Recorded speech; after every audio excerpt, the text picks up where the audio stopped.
Assalamualaikum warahmatullahi wabarakatuh. Waalaikumsalam warahmatullahi wabarakatuh. Alhamdulillah, wassalatu wassalamu ala sayyidina Rasulillah, sayyidina wa maulana Muhammad ibn Abdullah wa ala alihi wa sahbihi wa mawalah. La haula wa la quwwata illa billah, amma ba'du. Bapak-bapak, ibu-ibu, saudara-saudara kaum muslimin rahimakumullah. Sudah menjadi keyakinan dalam kehidupan kita bahwa segala yang ada permulaannya tentu akan ada penghabisannya. Setiap yang punya awal mesti akan punya akhir. Tidak ada keabadian dalam kehidupan dunia ini. Semuanya datang dan pergi silih berganti, berubah oleh pergeseran masa dan pertukaran waktu. Demikianlah kalau kita mau merenungi kehidupan dari alam di sekitar kita. Sejak dari kehidupan tumbuh-tumbuhan, binatang, sampai kepada kehidupan kita, makhluk bernama manusia. Lihatlah kita manusia misalnya. Dimulai sejak kita terlahir ke alam ini, keluar dari alam rahim ibu, menjadi bayi yang merah tidak berdaya, untuk kemudian berangsur meningkat menjadi anak-anak.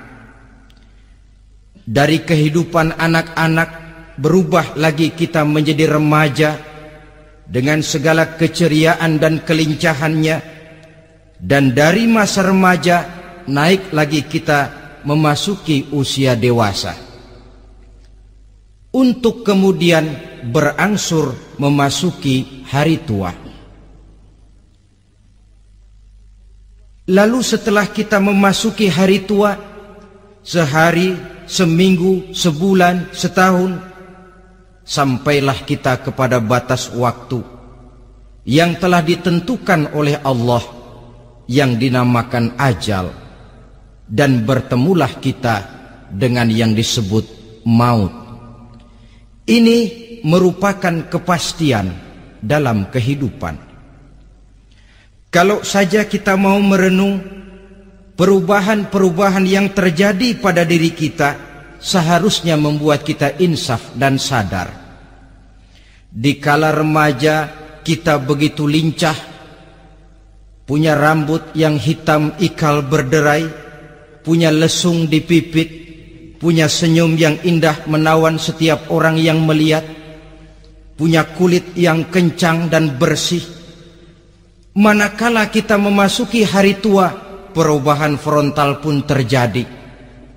Kulit mulai jadi keriput, rambut yang tadinya hitam ikal berderai mulai memutih, nikmat berkurang, gigi yang tadinya utuh dan sanggup mengunyah apa saja, satu demi satu permisi meninggalkan kita. Sangat boleh jadi dikala remaja kita senyum semua orang terpikat. Dikala hari tua dengan kulit yang keriput dan gigi yang tidak ada lagi, manakala kita senyum, mungkin orang bakal lari dari sekitar kita. Kemana keindahan yang tadinya begitu menawan? Kemana senyum lesung pipit yang tadinya menarik perhatian orang? Pergi meninggalkan kita, berubah oleh pergeseran masa dan pertukaran waktu. Nah, bila maut datang menjemput kita, selesailah kehidupan sampai di situ? Ternyata belum. Kalau lahir merupakan perpindahan hidup dari alam rahim ke alam dunia, maka mati hakikatnya merupakan perpindahan hidup dari alam dunia ini ke alam kehidupan yang berikutnya, yang dinamakan dengan alam barzakh. Andai kata hidup cuma sekali, secara moral kita sanggup berkata, alangkah tidak adilnya Tuhan. Kenapa? Dalam kehidupan ini kan aneka ragam terjadi. Ada orang yang zolim, ada orang yang dizolimi. Ada orang yang membunuh, ada orang yang terbunuh. Ada orang yang kaya, ada orang yang miskin. Ada orang yang jujur, ada orang yang menghalalkan segala cara. Sehingga banyak ketidakadilan yang terlepas daripada pengadilan dunia. Lalu orang pun bilang, di dunia ini katanya banyak pengadilan tapi sulit keadilan. Di dunia ini mudah mencari pengadilan tapi sulit untuk mencari ketidakadilan. Andai kata hidup cuma sekali, tidak akan ada hidup sesudah hidup yang sekarang ini. Bagaimanakah nasib mereka yang lepas dari pengadilan dunia ini? Alangkah tidak adilnya Allah, andai kata tidak ada kehidupan sesudah hidup yang sekarang. Tentulah akan terjadi di mana orang menghalalkan segala macam cara untuk mencapai tujuan. Yang penting kan saya kaya, yang penting kan saya punya jabatan dan kedudukan tinggi. Kalau perlu jilat atas, jilat atas. Kalau perlu sikut kiri kanan, sikut kiri kanan. Kalau perlu injak bawah, injak yang bawah. Ini prinsip daripada orang-orang komunis. Dan pantas karena mereka tidak percaya kepada kiamat. Pantas karena mereka tidak percaya akan adanya kehidupan sesudah hidup yang sekarang ini. Maka saya menghimbau kepada seluruhnya, kita sudah kadung menyepakati negara ini berdasarkan Pancasila. Kita sudah kadung konsensus bahwa PKI dengan seluruh ajarannya tidak punya hak hidup di bumi Pancasila yang kita cintai ini. Maka salah satu ajaran PKI tujuan menghalalkan cara. Kita orang Indonesia yang berbudi pekerti luhur, yang punya nilai budaya tinggi, janganlah sampai mencaci PKI, membubarkan PKI, mengutuhkan PKI, tapi dalam kehidupan sehari-hari prakteknya prinsip komunis kita pakai. Apa itu? Tujuan menghalalkan cara. Asal sudah tujuan tercapai, cara apapun saja halal. Itu pandangan hidup orang yang tidak percaya kepada adanya hari akhirat. Sebagai muslim yang yakin akhirat ada, kiamat pasti akan datang. Hidup tidak cuma sekali. Maka kalau kita zalim, kalau kita berbuat aniaya, kalau kita melakukan korupsi, kalau kita merugikan orang lain, boleh jadi kita terlepas daripada pengadilan dunia. Tapi ingatlah, kita tidak akan pernah lepas dari pengadilan Allah. Pengadilan Qadhi Rabbul Jalil, di mana kita akan diadili dengan seadil-adilnya. Dan tidak satu perbuatan yang bersifat salah, yang bagaimanapun kecilnya, yang akan lepas dari pengadilan di akhirat itu nanti. Pantas saja kalau satu hari malaikat Jibril datang menasehati Rasulullah sallallahu alaihi wasallam, yang artinya juga menasehati kita semua. Apa kata malaikat Jibril kepada baginda Nabi? Ya Muhammad, ish ma syi'ta fa innaka mayyitun. Hai Muhammad, hiduplah semau kamu, tapi jangan lupa kamu pasti akan mati. Kalau memang dilarang tidak terlarang, dicegah tidak tercegah, kamu mau melaksanakan hidup menurut maumu sendiri, persilakan. Hiduplah menurut mau dan gayamu. Tapi jangan lupa, fa innaka mayyitun, satu saat kau pasti bakal mati. Dan mati itu bukan akhir dari segalanya. Dia babak baru bagi kehidupan selanjutnya. Silakan hidup menurut maumu, tapi jangan lupa kau pasti akan mati. Wa'mal ma syi'ta fa innaka majziyun bih. Kerjakan apa saja yang kamu mau. Kalau kau mau menghalalkan segala macam cara, persilahkan halalkan segala macam cara. Tapi jangan lupa kau akan mendapat balasan dari seluruh amal perbuatanmu. Wa ahbib ma syi'ta fa innaka mufariquhu, dan cintailah apa saja yang mau kau cintai. Kau cintai anak istrimu, silahkan. Kau cintai harta bendamu, tafadhal. Kau cintai tanah airmu, kau cintai pangkat dan jabatanmu, persilahkan. Tapi jangan lupa, fa innaka mufariquhu, kau pasti akan berpisah dan akan meninggalkan segala yang kau cintai itu. Apa artinya ini buat kita? Ternyata sesudah maut datang menjemput kita, ada kehidupan sesudah hidup yang sekarang ini. Ini yang mendorong kita untuk dalam kehidupan di dunia ini tidak melakukan prinsip saenake dewe, semaunya sendiri saja, asal perut kenyang, asal pangkat tinggi, asal harta dapat. Masa bodoh dengan merugikan orang lain, masa bodoh dengan menipu orang lain. Iku jenenge saenake dewe. Muslim tidak diajarkan. Ingat manusia, setelah kau mati, setelah kiamat datang, kau akan dibangkitkan, kau akan dimintakan pertanggungan jawab tentang kehidupan yang sekarang ini. Saudara hadirin, oleh sebab itu kalau kita bicara soal kiamat, soal akhirat, ini memang masalah yang gaib, yang sepenuhnya tidak bisa dicernakan dengan kemampuan penalaran intelektual. Dasar di dalam membicarakan ini tidak lain adalah iman kita kepada Allah Subhanahu wa ta'ala. Bukan cuma zaman sekarang, dari zamannya Nabi. Orang itu kalau sudah bicara kiamat, bicara akhirat, ada yang ragu-ragu, ada yang menolak sama sekali. Bukan dari zaman sekarang, dari zaman dulu.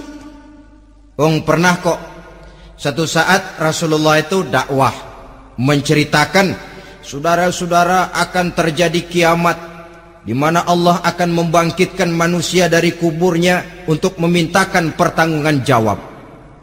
Ini dalam dakwahnya Nabi pidato macam itu. Apa reaksi orang? Yang beriman ya mantap, tapi yang tidak beriman, bajingan-bajingan Quraisy ini, mereka bertepuk tangan, mengejek, mencaci. Malahan ini yang luar biasa, ada dua orang kafir namanya Ubay bin Ka'ab dan Al-As bin Wa'il. Mendengar pidato macam ini, mereka buru-buru pulang ke rumah. Ngapain? Ngambil pacul. Lalu berangkat nyari kuburan tua. Dia gali itu kuburan. Tulang-tulangnya diangkut, dibawa ke depan Nabi. Ya Muhammad, tulang-tulang yang udah hancur begini, siapa yang bisa ngidupin lagi? Yang macam-macam aja kamu Muhammad. Nggak rasional, nggak masuk akal. Allah menjawab. Apa kata Allah? Wa daraba lana mathalan wa nasiya khalqah. Qala man yuhyil 'izama wa hiya ramim.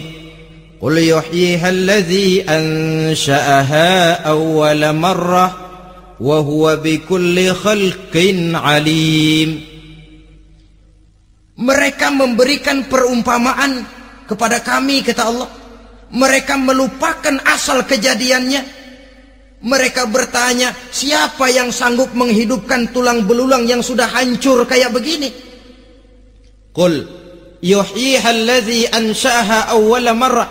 Katakan kepada mereka Muhammad, yang akan menghidupkannya adalah Dia yang telah menciptakannya pertama kali dulu. Kalau Dia sanggup menciptakan, Dia tentu lebih sanggup lagi untuk mengembalikan reproduksi ciptaan itu sebagaimana semula. Yang paling kasihan yang ragu-ragu. Akhirat itu ada apa enggak sih? Kiamat itu ada apa enggak sih? Lantaran ragu-ragu, terombang-ambing dia antara harapan dan putus asa, antara kenyataan dan idealisme. Ada yang buta sama sekali, 100% terhadap keadaan-keadaan sesudah mati. Perhatian mereka hanya tercurah kepada kehidupan sebelum mati. Yang mereka perhatikan siang dan malam tidak lebih daripada urusan perut. Pergi pagi, pulang sore, peras keringat, banting tulang. Cuma soal makan, soal minum, soal pakaian, soal kendaraan, soal rumah tangga, soal anak, soal istri.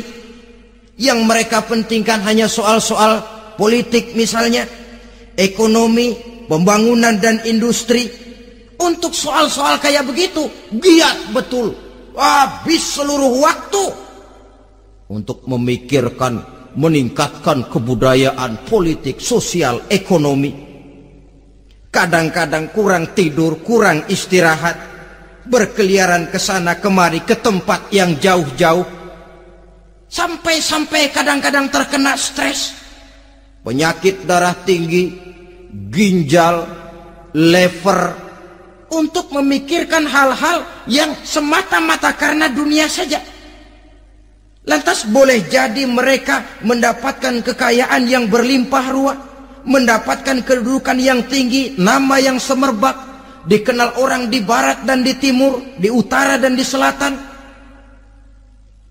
Tetapi alangkah kecewanya mereka jikalau datang ajal menjemput nyawa, mati mereka, meninggalkan harta yang banyak, nama yang masyhur. Mereka disebut dengan jasa-jasanya. Radio memberitakan, TV menyiarkan, koran-koran memuat. Bahkan nama mereka kadang-kadang dikenang 2-3 tahun setelah wafatnya. Tetapi dalam pada itu roh mereka merintih, mengeluh, menderita karena dilemparkan oleh Allah ke tempat-tempat yang kotor. Penyesalan yang sudah tidak akan ada gunanya lagi. Saudara-saudara kaum muslimin rahimakumullah. Oleh karena itu, kehidupan akhirat bukanlah dongeng dan takhayul, bukan khurafat dan hayalan. Kehidupan akhirat, hari kiamat adalah kebenaran dan kepastian.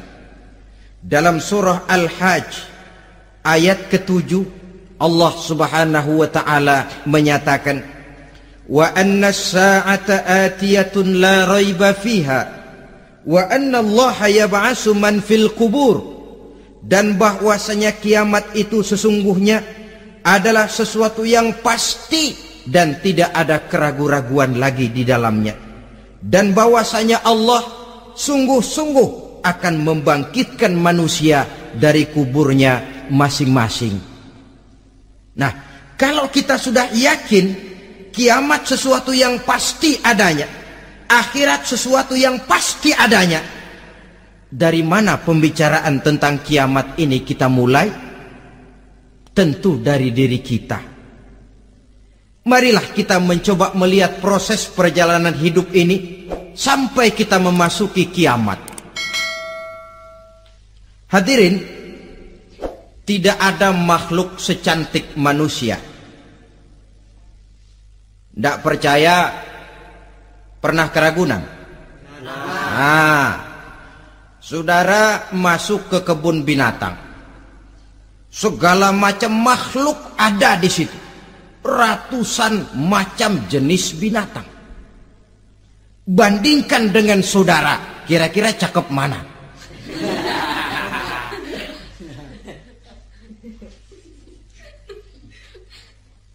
Dari seluruh makhluk yang diciptakan Allah itu, manusia fi ahsani taqwim, dalam bentuk yang paling sempurna, sejak susunan biologis sampai kemampuan berpikir.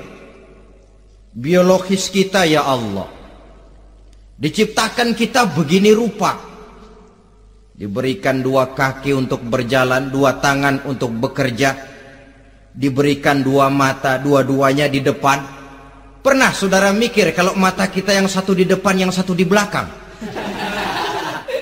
Rasanya nggak laku kacamata itu.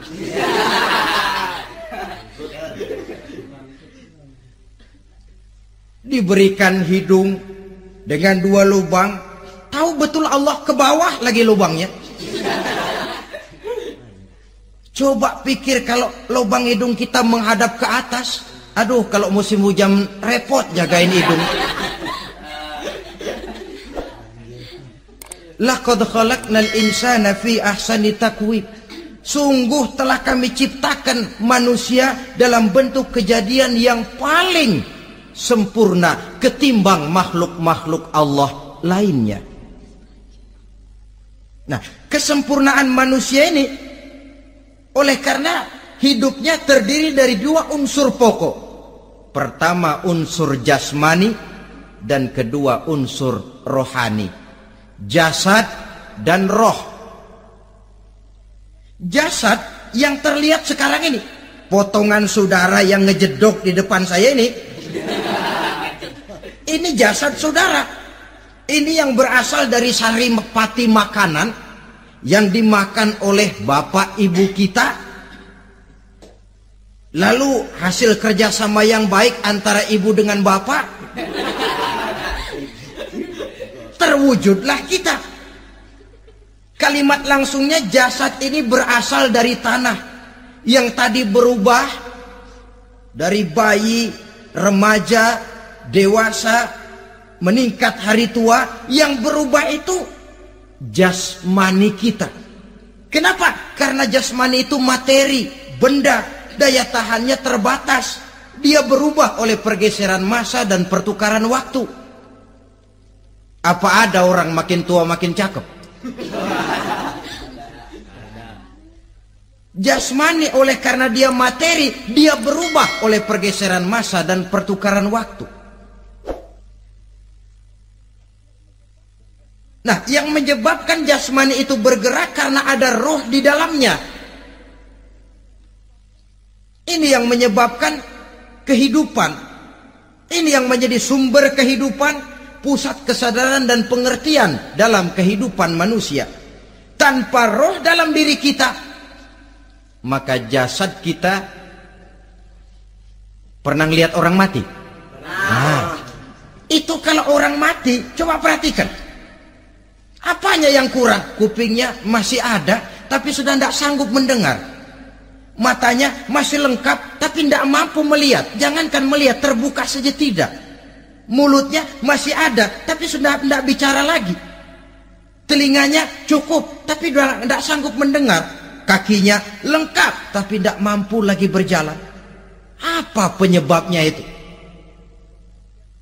Ternyata jasmani kita, jasad ini, manakala sudah ditinggalkan oleh ruh, dia tidak akan bisa berdaya apa-apa.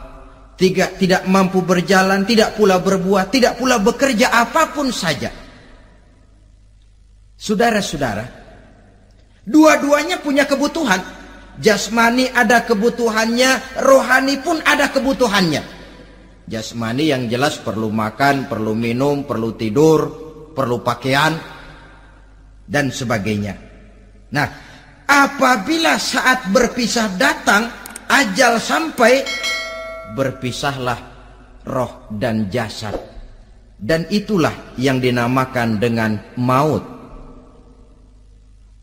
Jadi apa sih mati itu? Mati adalah berpisahnya roh dengan jasad.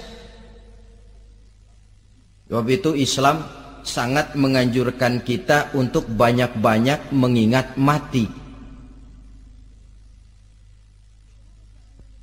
Bagaimana caranya mengingat mati? Pertama, mati itu kan pasti. Kira-kira yang hadir di sini ada yang nggak mati nggak kira-kira? Semuanya bakal mati kan? Berani? Berani. Sekarang mau? Saudara, sebenarnya kalau kita merenung lebih jauh, orang itu tidak perlu takut mati. Walaupun tidak boleh terlalu berani menghadapi mati. Karena bagaimanapun takutnya kita kepada mati, toh dia pasti datang. Bagaimanapun beraninya kita mati, kalau belum ajal ya tidak mati juga. Jadi muslim itu kan harus berani menghadapi hidup dan tidak takut menghadapi mati. Mati adalah sesuatu yang pasti. Muslim dianjurkan banyak-banyak mengingat mati dalam kehidupan. Caranya bagaimana? Pertama, berziarah, nengokin teman yang sakit. Ya? Suka nengokin teman yang sakit enggak? Oh, itu pahalanya kata Nabi. Menengok orang yang sedang sakit lebih afdol daripada sholat sunnah 1000 rakaat. Apa pernah saudara sembahyang sunnah sampai 1000 rakaat? Nengokin orang sakit pahalanya lebih afdol daripada itu. Kenapa menengoki orang sakit mengingatkan kita kepada mati? Iya ya, ini teman saya yang kemarin segar banget, bercanda sama saya, ketawa sama-sama, sekarang terbaring tidak berdaya, hilang kemampuannya, hilang keceriaannya, sakit. Iya kalau sembuh, kalau ajal, iya sekarang giliran dia, kalau jatuh ke saya. Lalu menghibur teman dengan kata-kata yang enak, yang akan mendatangkan sugesti supaya dia cepat sembuh. Jangan nengokin orang sakit jujur. Sakit apa lu? Perut. Emang teman gua kemarin sakit begini mati.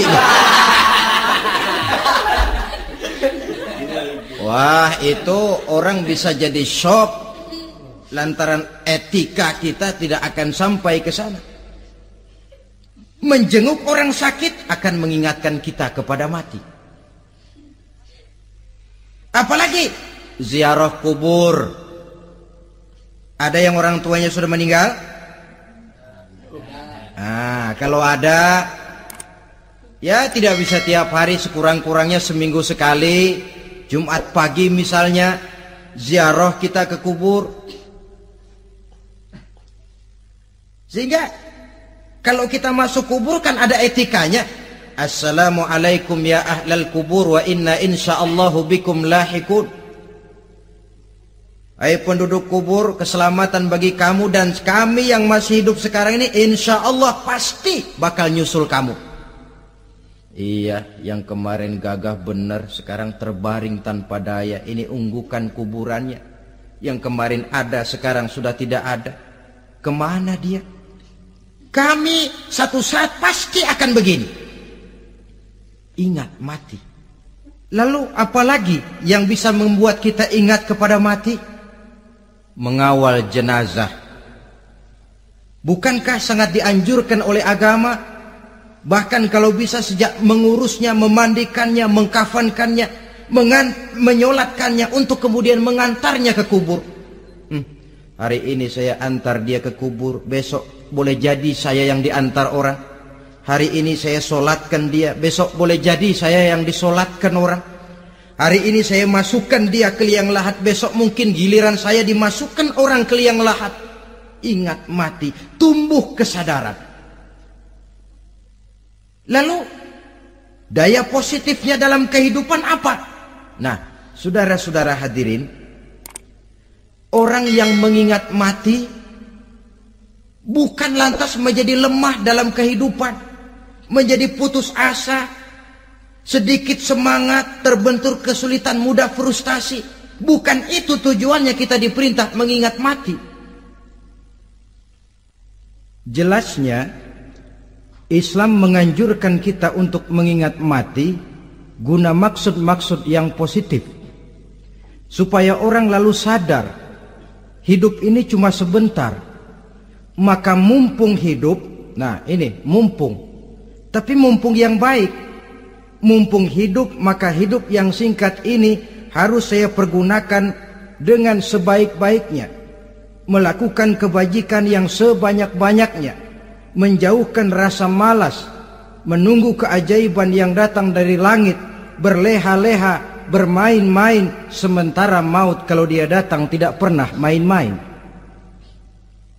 Pantas kalau seorang penyair bernama Syauqi memesankan tazawwad bittaqwa fa innaka la tadri idza hanna al-lailu hal ta'ishu ila al-fajri kam min sahihin mata min ghairi illatin wa kam min alilin 'asha hinan min ad-dahri.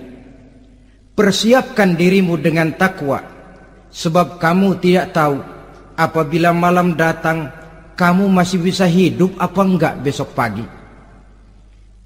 Apa ada jaminan saudara yang kumpul di depan saya malam ini besok masih bisa hidup? Ada jaminan? Tidak ada sama sekali.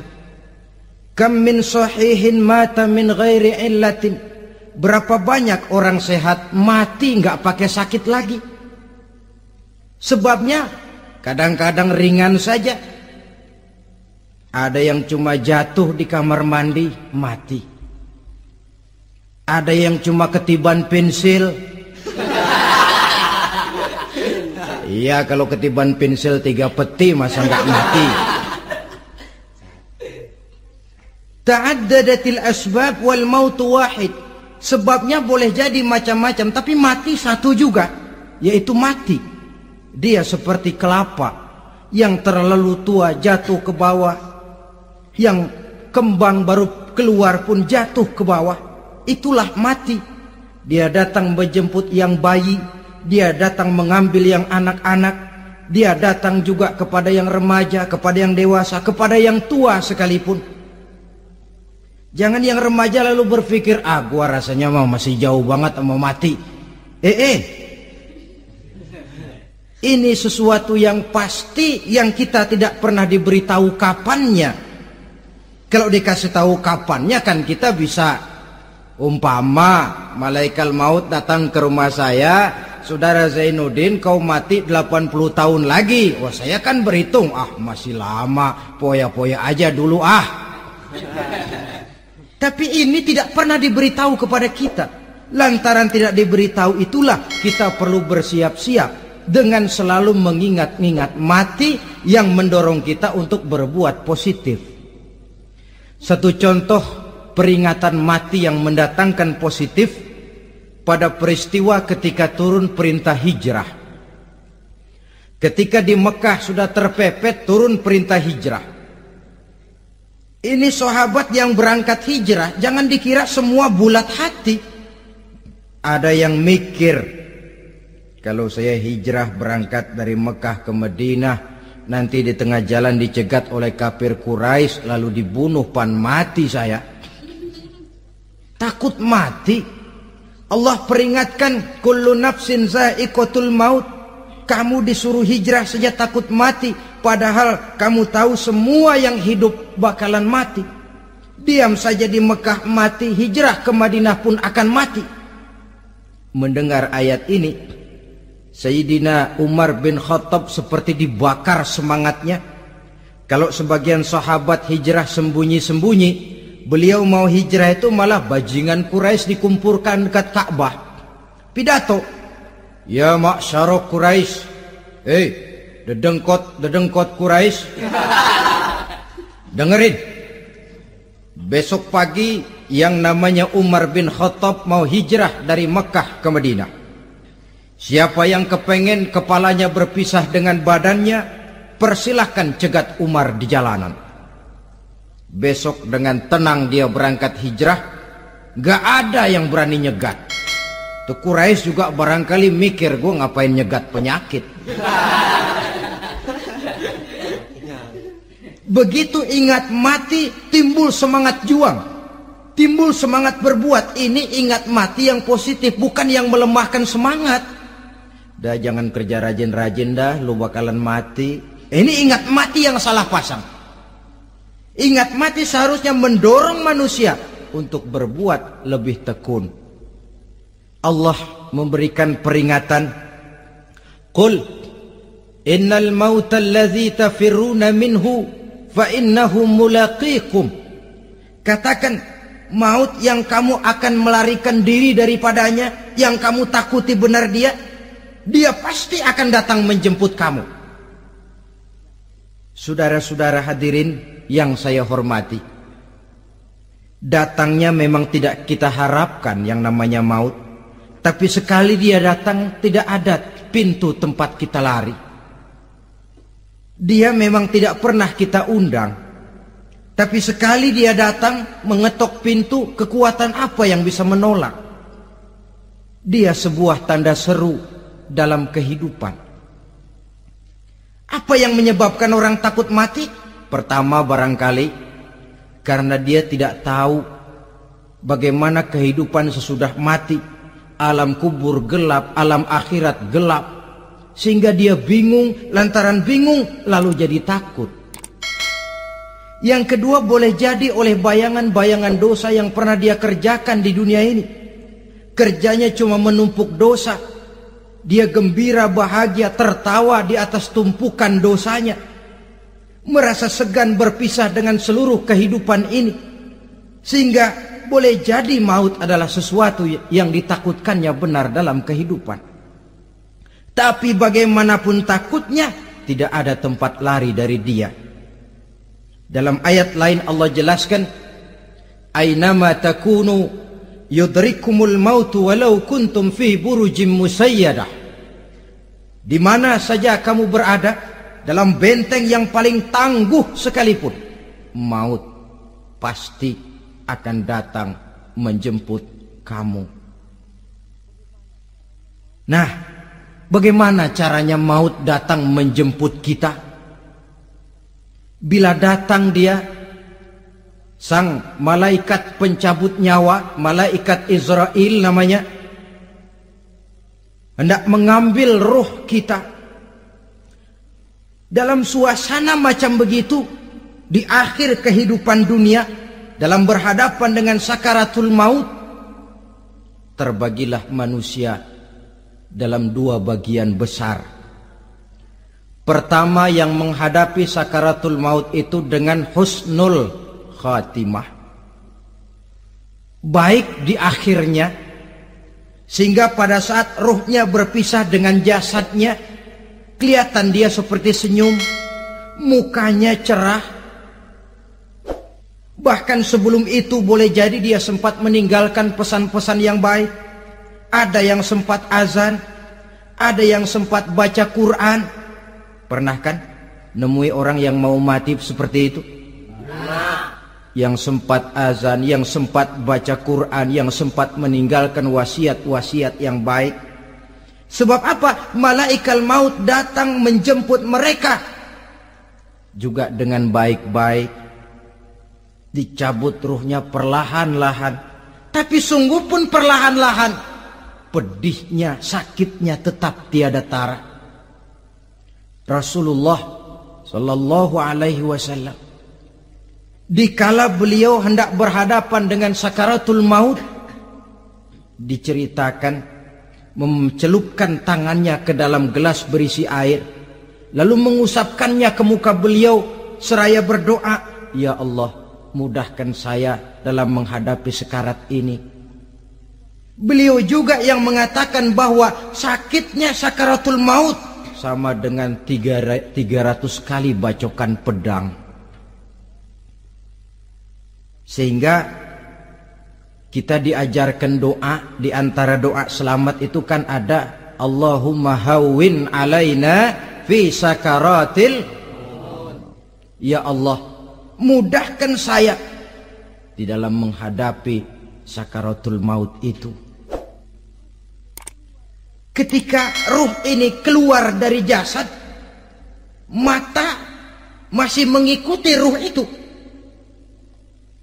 Sehingga kadang-kadang ada yang matanya terbelalak dan tidak sempat ditutup, terbuka terus, mengikuti ruh itu keluar dari jasadnya. Adapun golongan kedua, manusia yang ketika berhadapan dengan sakaratul maut mendapatkan su'ul khatimah, jelek di penghabisannya. Sekaratnya sudah setengah mati, lalu jelek juga di akhirnya, mati dalam keadaan yang tidak baik, tidak terpuji. Ada yang lagi megang kartu, mati. Ada yang lagi di tempat ngadu ayam, mati.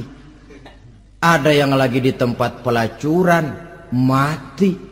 Ada yang lagi megang botol minuman keras, mati. Nih barangkali malaikat maut gemes banget nariknya, lu bajingan, lu tarik terus yang ampun. Mati su'ul khatimah. Makanya bagus itu. Kadang-kadang di majelis-majelis taklim kan sering dibaca ya Allah biha, ya Allah biha, ya Allah bihusnil khatimah. Kan ada itu? Ada enggak? Saudara hadirin, mohon agar oleh Allah kita diberikan husnul khatimah, baik di saat ruh akan berpisah dengan jasad. Ini sesuatu yang pasti. Sang malaikat maut datang menjemput nyawa. Setelah ruh berpisah dari badan, maka tinggallah sang badan, ditangisi oleh semua yang kita tinggalkan. Sehingga kepada putrinya Fatimah, ketika malaikat maut datang hendak menjemput baginda Nabi, beliau berkata kepada anaknya, Fatimah, kamu tahu siapa yang datang? Saya tidak tahu, Bapak. Yang datang hadimul lazat. Itu dia yang menghancurkan seluruh kesenangan dunia. Wa qati'us syahwat, yang memisahkan kita dengan seluruh yang kita cintai. Dia malaikat maut, Pak. Manakala jasad sudah ditinggalkan oleh ruh, itulah yang dikerubungi orang. Anak menangis, istri menangis, orang tua bersedih, teman-teman merasa kehilangan, menangisi jasad.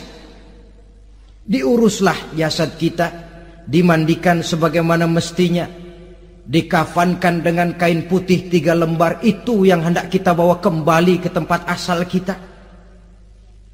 Pakaian sutra, jas yang mereknya Switzerland wool, kain yang Samarinda, sepatu yang Belly atau Beltoni, jam tangan yang Rolex, kendaraan yang serba mewah, tidak ada yang menyertai kita. Kain putih 3 lembar itu saja lagi. Demi setelah dikafankan, dibujurkan kita menghadap ke arah kiblat, orang banyak pun datang menyolatkan kita dengan 4 takbir, diiringi dengan doa. Lalu upacara pelepasan, berangkat kita meninggalkan anak, istri, suami, kampung halaman, tanah air, bahkan alam dunia ini. Selamat tinggal alam dan seluruh isinya. Tinggallah yang tinggal. Saya akan kembali ke tempat asal dari mana saya datang, untuk kembali mempertanggungjawabkan seluruh perbuatan saya dalam kehidupan ini.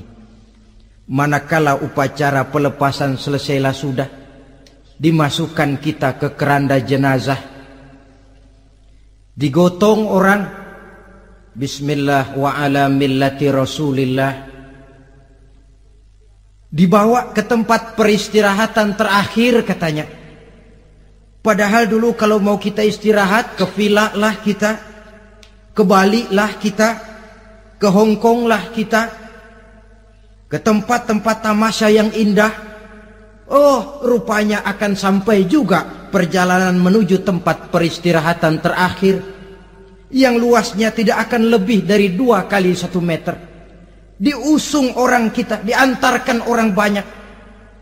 Manakala sampai ke atas liang lahat, pengusung jenazah dibuka, diturunkan kita ke liang lahat, dibaringkan. Gumpalan tanah akan jadi bantal kita. Muka dibuka, dihadapkan ke arah kiblat.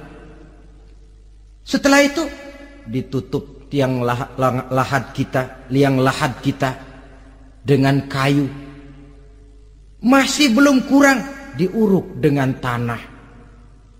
Yang menguruk orang-orang yang tadinya mencintai kita, menyayangi kita. Tapi ketika jasad sudah ditinggalkan ruh, habis rupanya cintanya. Coba jasad kalau sudah ditinggalkan ruh, 3 hari aja di rumah, serem. Ya mayit, siapa yang betah nemenin mayit?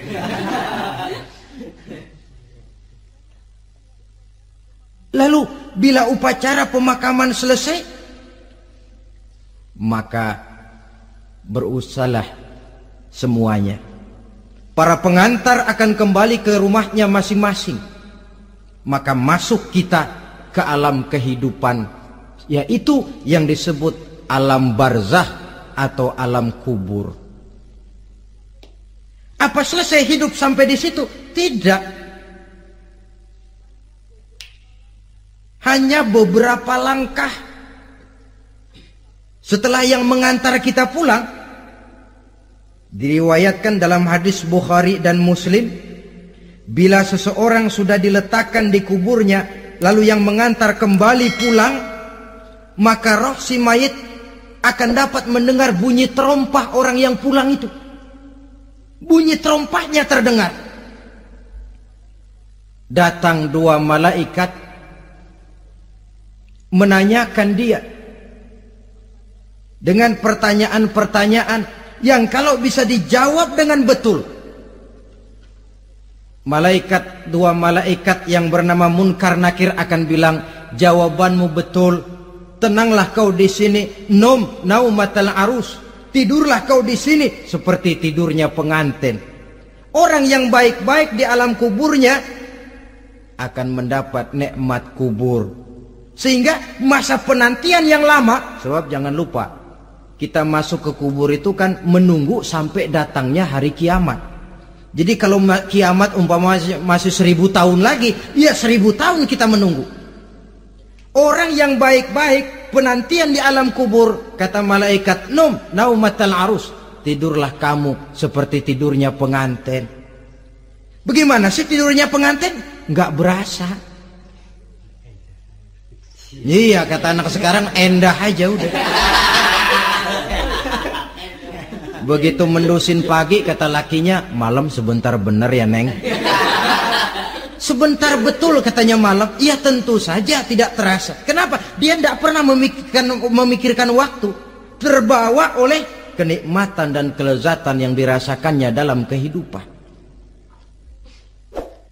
Tapi orang kafir, orang yang dosanya bertumpuk, tidak sanggup menjawab pertanyaan dua orang malaikat, maka dia akan mendapat azab di alam kuburnya terus menerus siang dan malam sampai datangnya hari kiamat.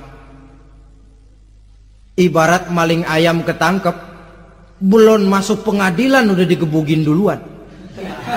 Kan begitu kan? Ada maling ayam nggak di sini? Nah, itu yang nyaut tadi pengalaman itu. Di sidang belum divonis, belum digebugin babak belur. Saudara hadirin, maka alam kubur bisa merupakan raudhatun min riyadil jannah.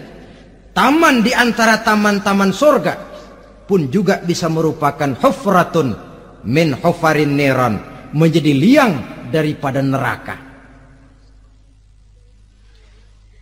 Ada lagi riwayat yang dari Imam Muslim yang diperoleh dari Zaid bin Sabit. Zaid bin Sabit cerita, satu hari kami bersama Rasulullah SAW berada dalam kebun kepunyaan Bani Najjar. Rasulullah sedang duduk di atas keledai. Tiba-tiba entah bagaimana itu keledai terkejut, kaget, berontak, hampir Rasulullah jatuh. Rasulullah kemudian bertanya, rupanya di kebun itu ada kuburan tua, 5 atau 4 kuburan. Rasulullah lalu bertanya, saudara-saudara ada yang tahu nggak ini kuburan siapa? Nggak ada ya Rasulullah. Memang kenapa? Ini penghuni kuburnya lagi disiksa oleh Allah. Andai kata boleh saya mohon kepada Allah supaya kamu dengar seperti yang saya dengar, andai kata saja kamu kuat mendengarnya, saya pasti akan berdoa. Tapi sayang, saya yakin kamu pasti tidak akan kuat mendengar mereka mendapat azab di kuburnya. Hadis sahih riwayat Imam Muslim dari Zaid bin Sabit. Kehidupan di alam barzah. Pak, iya kalau yang matinya dikuburin. Lah kalau yang matinya diceburin ke laut, dibakar, di medan perang hilang nggak ketahuan kemana jenazahnya. Saudara, hilang kek, dikubur kek, di dalam lautan direndam kek, itu kan cuma logika kita. Menurut Allah tidak ada perbedaan orang mati dikubur di dasar lautan, atau dibakar sampai jadi abu, atau gugur di medan perang tidak ketemu jenazahnya. Entah mereka tetap masuk ke alam barzah namanya. Jasad boleh hancur, tapi roh sebagai sumber kehidupan, pusat kesadaran dan pengertian, dia tetap ada, mengalami kebahagiaan dan kegembiraan, atau mengalami kepedihan dan penderitaan, bergantung kepada amalan yang kita lakukan dalam kehidupan di dunia ini. Maka dalam Yasin tadi kan jelas, qul yuhyiha alladzi ansha'aha awwala marrah, yang menghidupkan mereka yang dikubur di dasar lautan, mereka yang dibakar sampai jadi abu, yang akan menghidupkan ialah Allah yang menciptakan mereka dulu pertama kalinya. Jadi kalau sudah ada aslinya, ya tentu tidak perlu contoh lagi, akan sangat mudah membuatnya. Orang tua kita, keluarga kita yang sudah berpulang, mereka di alam barzah sekarang ini bisa mendapat nikmat kubur, bisa mendapat azab kubur, bergantung amalan mereka dalam kehidupan di dunia ini. Dalam Musnad Imam Ahmad dan Sahih Abi Hatim malah ada tambahan riwayat. Orang yang banyak kebajikannya di dunia, amalannya akan datang menemani dia.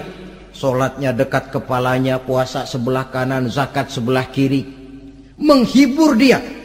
Malahan dikatakan berbentuk orang yang cantik menemani dia di alam kuburnya. Aneh, dia tanya, man anta lam ara fid dunya ajmal minka. Siapa kamu? Di dunia ini belum pernah saya melihat orang secantik kamu. Dia jawab, ana amaluka soleh. Saya adalah amalmu yang soleh yang kau kerjakan waktu di dunia. Saya sekarang diperintahkan untuk menemani kamu di sini. Alhamdulillah. Sedangkan amalnya yang jahat akan datang dalam bentuk yang menyeramkan menemani dia di sana. Bayangin deh, di kuburan ditemenin yang serem-serem. Sama juga di dunia.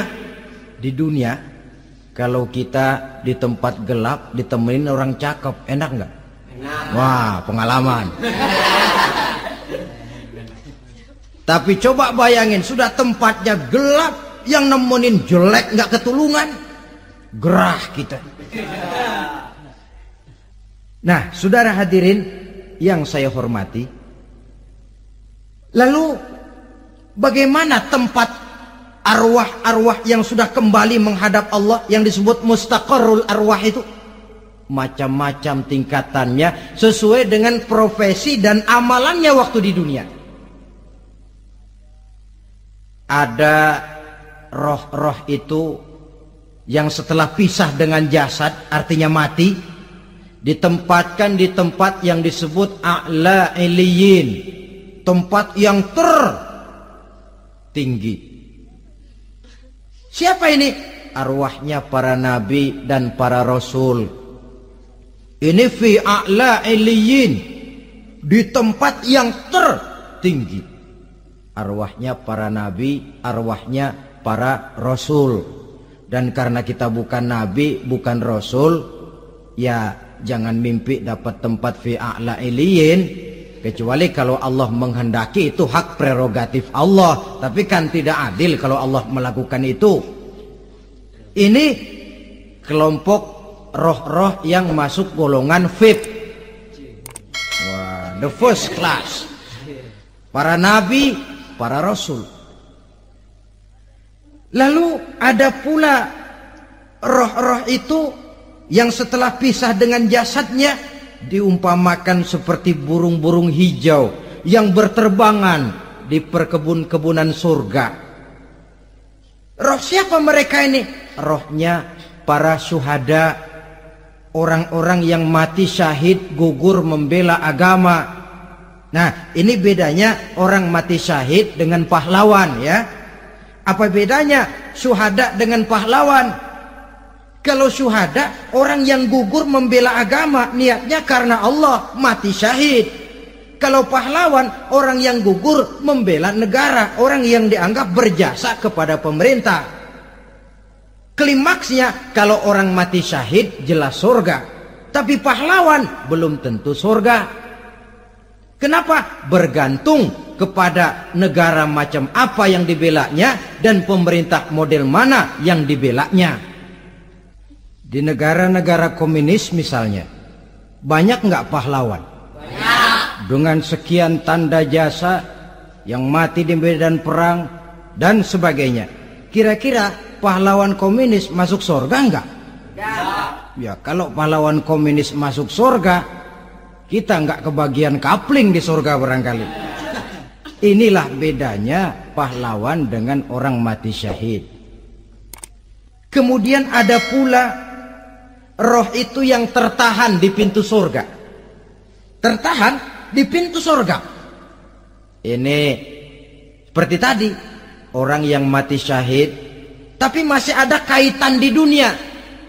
Rasulullah pernah ditanya orang, ya Rasul, kalau saya maju ke medan perang bela agama, mati syahid, apa saya masuk surga? Iya, masuk surga. Kecuali kata Nabi, kalau masih punya utang. Nah, tertahan di pintu surga. Ada pula roh itu yang tertahan di alam kuburnya. Ini umumnya seperti tadi itu. Ada mempunyai dosa, mempunyai kesalahan, sehingga merasakan azab kubur. Ada juga roh itu yang tertahan di permukaan bumi.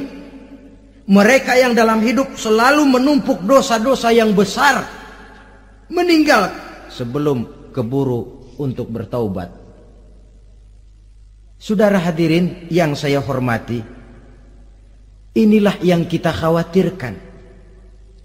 Sebab jikalau pada saat roh sudah datang, jikalau saatnya roh datang berpisah dengan jasad, menemukan sakaratul maut, saat itu taubat sudah tidak akan ada gunanya lagi. Masuk ke alam kubur, mendapat azab kubur sampai datangnya hari kiamat. Berapa lama di alam kubur ini? Menunggulah kita sampai datang saatnya kiamat. Nah, saudara-saudara, apa tanda-tanda hari kiamat? Kapan dia akan datang? Bagaimana hal ihwal manusia pada saat terjadi kiamat? Bagaimana alam ini? Bagaimana perhitungan di padang mahsyar? Insya Allah akan saya ungkapkan pada bagian kedua dari ceramah ini. Insya Allah kita akan lanjutkan pembicaraan ini sampai kepada terminal paling akhir, surga dan neraka. Inilah saja pertemuan kita pada kesempatan kali ini. Terima kasih banyak atas segala perhatian. Mohon maaf atas segala kekurangan. Wabillahi taufiq wal hidayah. Wassalamualaikum warahmatullahi wabarakatuh. Waalaikumsalam warahmatullahi